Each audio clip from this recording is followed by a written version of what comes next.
Bueno, acá nos encontramos con la segunda parte. Nos habíamos quedado en el PowerPoint número 19, en emesis específicamente, ¿sí? Eh, Así que bueno, este es el efecto adverso más común y tiene una incidencia entre el 6 y el 26%, ¿sí? Emesis en realidad es un vómito, es el vómito en sí, ¿no? Así que si es abundante, antes de los 30 minutos de la administración del carbón activado, se aconseja una nueva dosis de carbón activado de 0,5 gramos kilogramo. ¿Se acuerdan? Dependía la edad del niño, era de 0,5 a 1 gramo kilogramo, ¿sí? Y lo que cambiaba era la dosis, los gramos, que es la dosis máxima que se administra, ¿sí? Así que si le administro, imaginemos esta situación, ¿no? Le administro al niño el carbón activado, que tendría que estar mínimamente media hora, 45 minutos, pero bueno, como mínimo media hora. Si por alguna razón el niño vomita antes de esa media hora que tendría que estar el carbón activado dentro del cuerpo del niño para que pueda llegar a cumplir la función de absorción del fármaco, del tóxico, si lo vomita antes, tengo que volver a administrar una dosis de carbón activado, la dosis mínima, que sería 0,5 gramos kilogramo. ¿Sí? ¿Se va entendiendo eso? Sí. Bien. 20, a ver si... Bueno, me fui un poquito.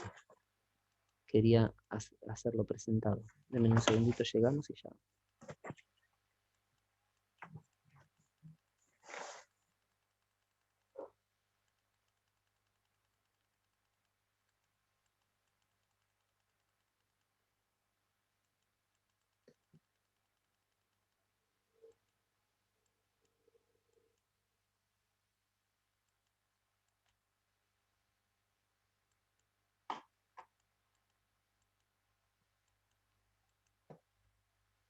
Acá era lo que nos habíamos quedado, no, en realidad retrocedíamos un poquito para recordar esto, ¿no? Que es importante, que es la dosis habitual por vía oral o sonda nasogástrica. ¿Se acuerdan que habíamos dicho entre 0,5 y 1 gramo kilogramo? Pero en el caso de que lo vomite antes de los 30 minutos de administrado el carbón activado, administraríamos una dosis mínima y la dosis mínima era 0,5 gramos por kilogramo, 0,5. ¿sí? Para menores de 1 año, la misma dosis para niños entre 1 y 14 años, pero lo que varía es la dosis máxima. En un caso, que es en los más chicos, de menores de 1 año, de 10 a 25 gramos, y en los niños entre 1 y 14 años, 25 y 50 gramos. ¿Sí? Profe, pero si hay vómito, sí o sí, en ambos casos se da solo 0,5, ¿verdad? Sí, sí, sí. Si hay vómitos, antes, Se da la dosis mínima. claro, se da la dosis mínima. Si el vómito se produce antes de la media hora de administrado el mismo, porque entonces no ha cumplido el efecto deseado, ¿sí? La acción deseada. Entonces, al no cumplir la acción deseada, Claro. porque el tiempo es menor a media hora, el tiempo de retención del carbón activado es menor de media hora, ahí tendríamos que repetir la dosis. La dosis que se repite es la dosis mínima, de 0,5 gramos por kilogramo. Estoy volviendo donde nos habíamos quedado. Acá estaba lo de la dosis. Ah, no. Múltiple, ya lo habíamos visto. Ahí vamos llegando. Emesis. Acá estaba, ¿no? Si el vómito es abundante y se produce antes de los 30 minutos de la administración del carbón activado, se aconseja una nueva dosis de carbón activado, que es de 0,5 gramos por kilogramo. ¿Sí? Bien. Y en el caso de los intoxicación que tardaban más tiempo que tenían acción retardada, ¿se da una nueva dosis también de lo mínimo? Claro, bueno, en realidad en ese caso ya dependemos de la indicación médica. ¿sí? Quizás se puede repetir la misma dosis, depende, vio que Ok. depende del criterio médico. Si lo indica, acuérdense en que en menos de un Ok. año era 0,5 gramos a 1 gramo, kilogramo. De entre 1 y 14 años también es 0,5 a 1 gramo. Lo que cambia es el peso del niño, entonces depende del peso del niño, se va a dar dosis mayor. Depende si el médico indicó 1 gramo kilogramo o 0,5 gramos kilogramo o 0,75 gramos kilogramo. Se vuelve a Sí, repetir la misma dosis que se dio la primera vez. En el caso ahí, de, dependiendo, todo lo decide el médico eso. claro, sí, sí, sí, que ese es en el caso de los fármacos de acción retardada. Bien, continuamos con la emesis. Se asocia más frecuentemente a pacientes que ya vomitan antes de la toma del carbón activado y con el uso de sonda nasogástrica, ¿sí? Em, bien, ya vomitan. Ah, claro. Los niños que ya vienen vomitando antes, ya estaban con vómitos quizás antiguamente, anterior, ¿no? En ese caso, si encima le administramos carbón activado, que es una solución que no es agradable, por lo menos para el paladar de un niño, para el paladar nuestro no es agradable, imagínenselo para el paladar de un niño. Entonces ya le va a producir vómitos. Eh, el uso del carbón activado le va a aumentar el riesgo de vómitos. Si estaba con náuseas, más náuseas va a tener y más probabilidades de vómitos va a tener, ¿sí? El uso de la sonda nasogástrica también, cuando pasa a través de la boca o de la nariz, ¿no? Y pasa por la garganta y bueno, va a producir ese efecto de náuseas y de vomitar, ¿sí? No guarda, Entonces, cuando llegan con, sí, entonces, cuando llegan con vómitos, no hay que administrarle el carbón activado. sí, hay que hacerlo igual por si ha quedado algún resto del fármaco o el tóxico todavía dentro del estómago. A veces decimos, bueno, pero si vomitó, no, porque ese es el pensamiento lógico. Si vomitó, ya expulsó todo el fármaco, el Claro. tóxico, ya está, ya no haría falta ponerle carbón activado. Pero hay quizás algunas partes, algunos residuos del tóxico que aún han quedado, entonces sí hay que colocarle o administrarle el carbón activado, ¿sí? Y la situación que decimos, Claro. bueno, ya viene con vómitos, le administramos el carbón activado, quizás provoquemos más vómitos, ¿sí? Pero igual hay que intentarlo para ver si sacamos algún resto que pueda haber llegado a quedar de fármaco o tóxico.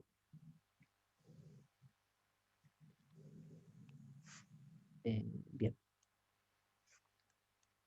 Aspiración es la complicación más seria y también la más infrecuente. Es la más seria, la aspiración, ¿no? La broncoaspiración específicamente, ¿no? El paciente se puede llegar a broncoaspirar por el mismo vómito, ¿sí? Esa es una complicación. Eh, es la más seria, todo lo que es broncoaspiración siempre es muy serio, muy peligroso, referido al niño, ¿no? Pero es la más infrecuente, no es tan frecuente. Estamos hablando hay estudios que indican que el 0,6% de los casos puede llegar a aparecer broncoaspiración, que no se debe al carbón en sí mismo, al carbón activado, sino que hay otros factores de riesgo que son, ¿se acuerdan que habíamos hablado hoy de la disminución de la conciencia? Un paciente que tiene la conciencia disminuido, estado de coma, pacientes con convulsiones también, ¿sí? Eh, incluso con convulsiones eh, y que han tenido vómitos, ¿no? Pero no tienen protección de la vía aérea. ¿Se acuerdan que habíamos hablado que había que entubarlo primero, cuando había alteraciones de la conciencia que disminuían el reflejo de deglución, el reflejo tusígeno, al estar disminuido, estar enlentecido y estar con alguna dificultad respiratoria, es preferible antes de la administración del carbón activado eh, salvar la vía aérea de alguna forma. ¿Cómo se salva la vía aérea? ¿Cómo se protege la vía aérea? A través de la intubación oroendotraqueal. ¿Sí? ¿Se acuerdan más o menos?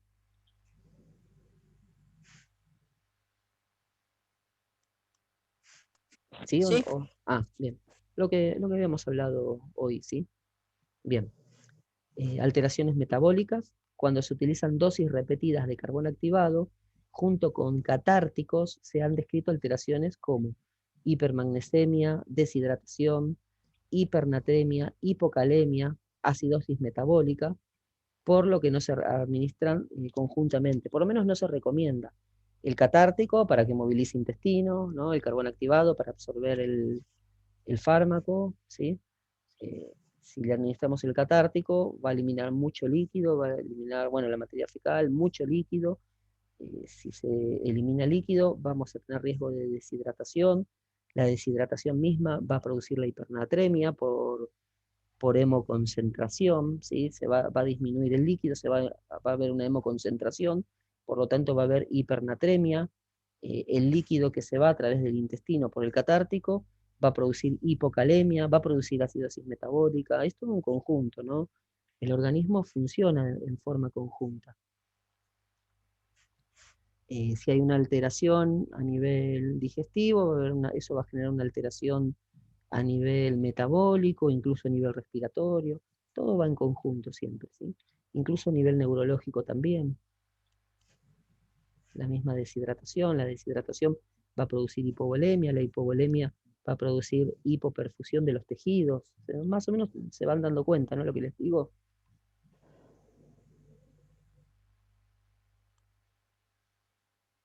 ¿Sí?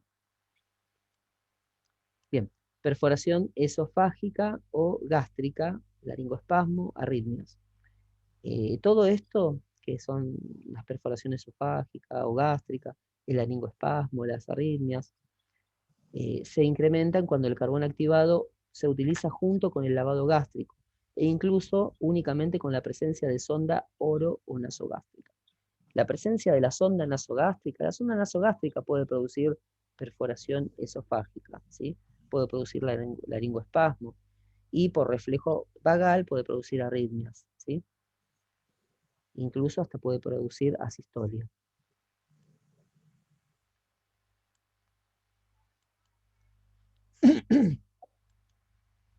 A ver si hay alguien que quiere entrar. No.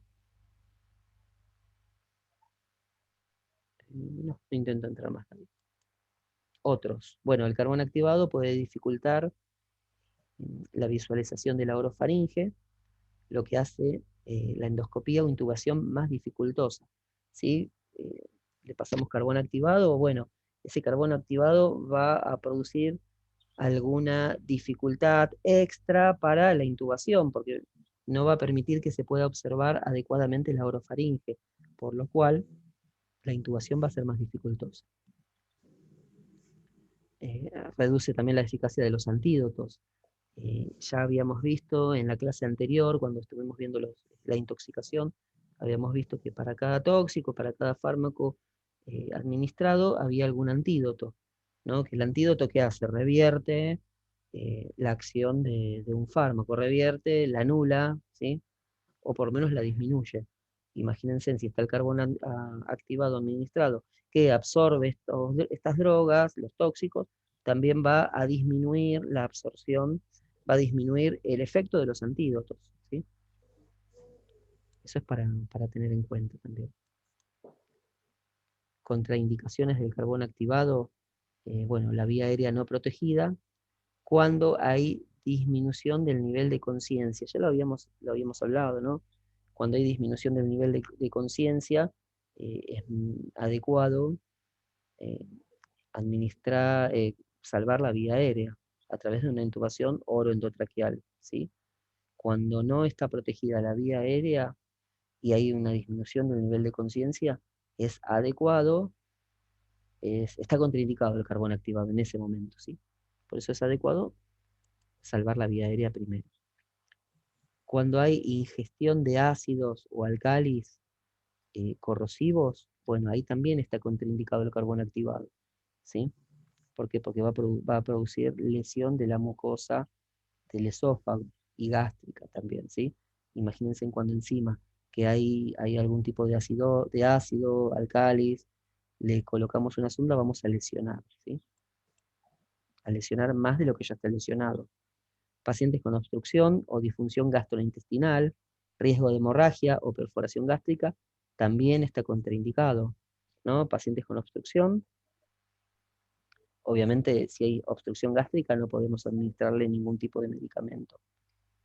Cuando hay disfunción gástrica, es decir, que no va a depender del vómito, no va a depender de la diarrea, hay disfunción gástrica, gastrointestinal, ¿no? En ese caso, también está contraindicado. Precauciones a tener en cuenta. Bien, cuando hay riesgo de convulsiones o disminuir el nivel de conciencia, o antidepresivos tricíclicos. Ahí hay que tener cuidado. Ya lo venimos diciendo, ¿no? Todo esto, ¿no? Los antidepresivos van a producir disminución del nivel de conciencia también, ¿sí? Cuando hay riesgo de convulsiones, hay que tener cuidado porque se puede broncoaspirar el paciente. Y entonces, ¿ahí qué tenemos que hacer? ¿Qué tendríamos que hacer? Si hay disminución del nivel de conciencia, riesgo de broncoaspiración, antidepresivos, ¿qué pasa? ¿Qué tenemos que cuidar? Ya lo vengo diciendo hace rato, pero a ver. Cuidar o proteger la vía aérea. Eso es lo que tenemos que cuidar, ¿sí? La vía aérea. Sí, la vía aérea. Bien. Perdón, yo lo respondí antes de darles el tiempo a ustedes para que lo mencionen, ¿sí? Ah, A veces uno de apurado o no nos gusta el silencio, a algunos profesores no nos gusta el silencio, pero hay que respetar ese silencio también. Bien. Un poco concluyendo con el tema de hoy, ¿no? Lo que decimos que, bueno, que el carbón, ¿se acuerdan que al principio habíamos dicho, ¿no? El carbón activado es el antídoto universal que se utilizó durante décadas, ¿sí? Bien, en los servicios de urgencia. Está indicado en pacientes que han ingerido una dosis tóxica o letal de una droga absorbible. Habíamos visto también que habían drogas que no eran absorbibles, como los metales, por ejemplo, y hay otros tantos, ya lo hemos nombrado. También se estima esto de la primera hora, que es importante antes de la primera hora que se pueda llegar a utilizar el carbón activado. ¿Se acuerdan cuando hablábamos de después de 30 minutos en líquidos, ya no tenía sentido el carbón activado? Y hasta 1 o 2 horas se podía llegar a utilizar cuando estábamos hablando de sólidos. El tema también de proteger la vía aérea en pacientes que tienen alteración neurológica, ¿sí? O del estado de conciencia, mejor dicho.